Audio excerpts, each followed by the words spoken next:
Hollywood prostitute Divine Brown has written a book describing in lurid detail exactly what she did with Hugh Grant. The book sells for $25, but for $35, she'll show you.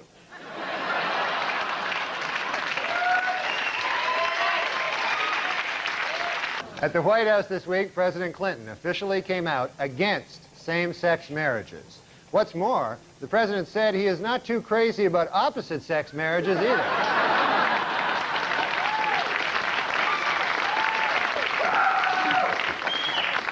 A new FBI study shows that for the first time, Americans are more likely to be killed by a stranger than a loved one or acquaintance. Their advice? Introduce yourself to as many people as possible.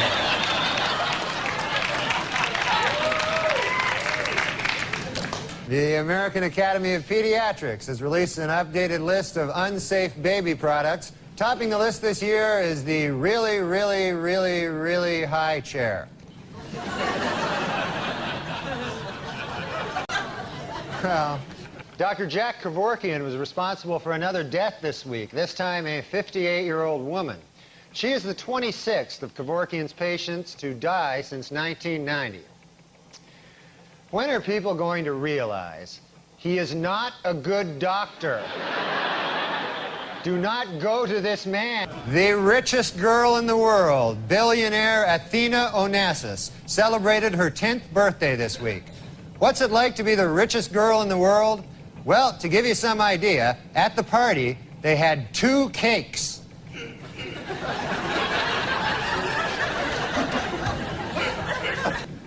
A new hangover-free vodka is on the market. Yeah, the ads claim that the 80-proof vodka is so pure, it's virtually headache-free. But before you run out and buy it, remember, it causes massive anal bleeding.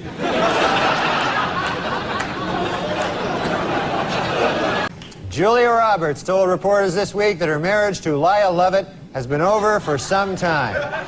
The key moment, she said, came when she realized that she was Julia Roberts and that she was married to Lyle Lovett.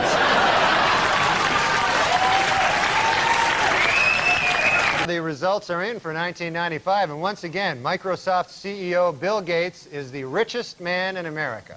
Gates says that he is grateful for his huge financial success, but it still makes him sad when he looks around and sees other people who have any money whatsoever. In a brilliant move during closing arguments, Simpson attorney Johnny Cochran put on the knit cap prosecutors say O.J. wore the night he committed the murders. Although O.J. may have hurt his case when he suddenly blurted out, "Hey, easy with that. That's my lucky stabbing hat."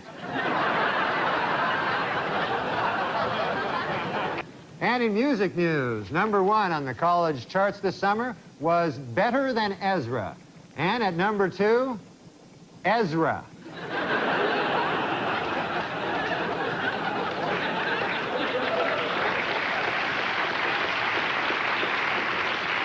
According to a controversial new biography, Elizabeth Taylor likes her lovemaking loud, rough, and frequent. Coincidentally, that's also how she likes to eat. Well, it's official. There you go. Michael Jordan is leaving baseball to return to basketball. It is unclear whether the media will now refer to him by his old basketball nickname, Air Jordan, or his more recent baseball nickname, Senior Crappy. In Walnut Creek, California, anyone who turns in his gun can get free therapy. And anyone who doesn't turn in his gun can get free anything. Well, earlier this week, actor Marlon Brando met with Jewish leaders to apologize for comments he made on Larry King Live. Among them that, quote, Hollywood is run by Jews. The Jewish leaders accepted the actor's apology and announced that Brando is now free to work again. At Virginia Commonwealth University, a professor is being sued following revelations that he spanked one of his students. It was the student's parents who first became suspicious when they asked, "What kind of marks are you getting?" And she replied, "Big red ones on my ass." So... Yippee! Jerry Rubin died last week.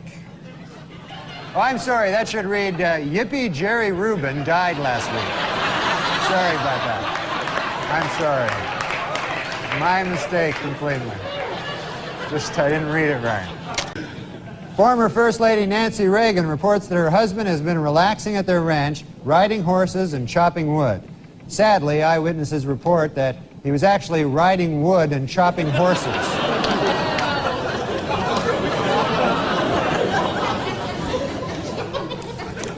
It was revealed this week that mass murderer Richard Speck, while serving a life term in prison, was videotaped with hormone-induced breasts, snorting cocaine, and having sex with a man.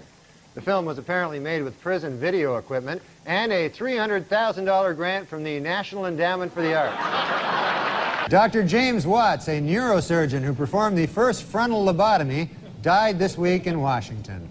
If you recall, a lobotomy involves drilling holes in the skull and then inserting and rotating a knife to destroy brain cells.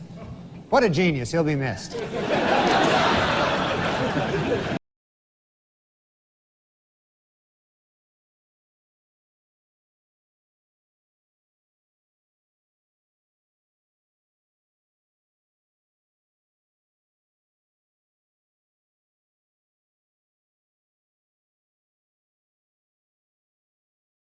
World have ordered their ride, the Extra Terror Estriel, to be shut down until it can be made scarier. When the attraction reopens in 2 weeks, it will be exactly the same, but missing 6 bolts.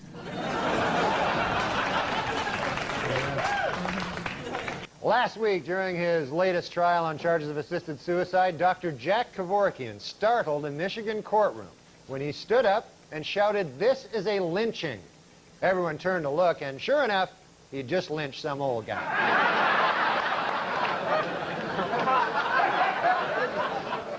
Garry Kasparov tied Deep Blue, the IBM supercomputer that can examine 200 million positions per second, in the 4th game of their 6-game series.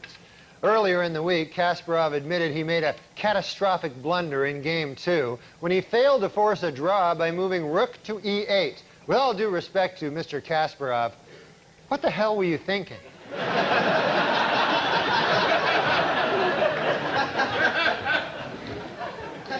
A French man who calls himself the Snake Man was arrested this week after climbing up the side of a Manhattan high-rise. Yep, he climbed right up the side of a high-rise, just like a snake.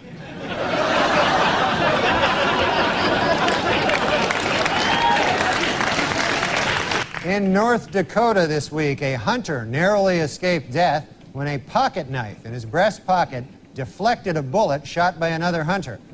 Man, you know we have too many weapons in this country when people are getting shot in the knife.